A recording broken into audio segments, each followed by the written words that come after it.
Two different equations. Both of them involve using either a squared or a cubed.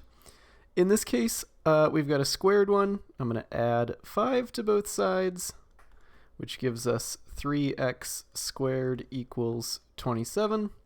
And then divide both sides by 3, which gives us x squared equals 9. Those steps are not so bad, but this is where we have to think a little more carefully.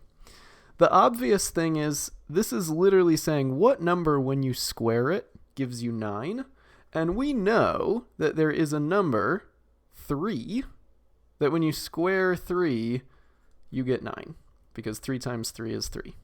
So one of your solutions is x equals 3. 3 is the number that makes this work. But it's not the only solution, because there's another number that when you square it, you get 9. So it could be 3 squared equals 9, or, and the parentheses matter here, you can have negative 3 squared. Because what's negative 3 times negative 3?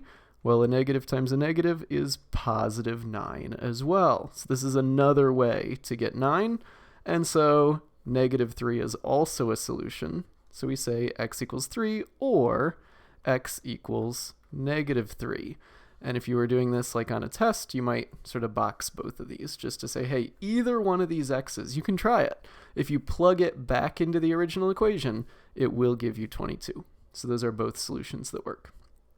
Over here on the right, we've got a cubed equation. It's the same kind of thing. We can subtract 6 from both sides, no problem there. X cubed equals, that becomes 64. Now, you might think it's the same thing, right? Instead of squared, we have cubed, so we're going to take the cube root. On your calculator, you can actually do the cube root of 64, which is basically saying, hey, what number, when you cube it, gives you 64? And the answer is 4. So we know 4 cubed equals 64. So just like before, one of our solutions will be x equals 4, because that's the number. 4 is literally the number that you can plug in for x to make this equation work. And then you would think, well, it's got to be the same thing, right? It could be that, or it could be negative 4 cubed. But what's negative 4 cubed? It's a negative times a negative times a negative. That's equal to negative 64, which is not what we want. So we actually give this a big red X and say, nope, that does not work. You cannot do a negative here.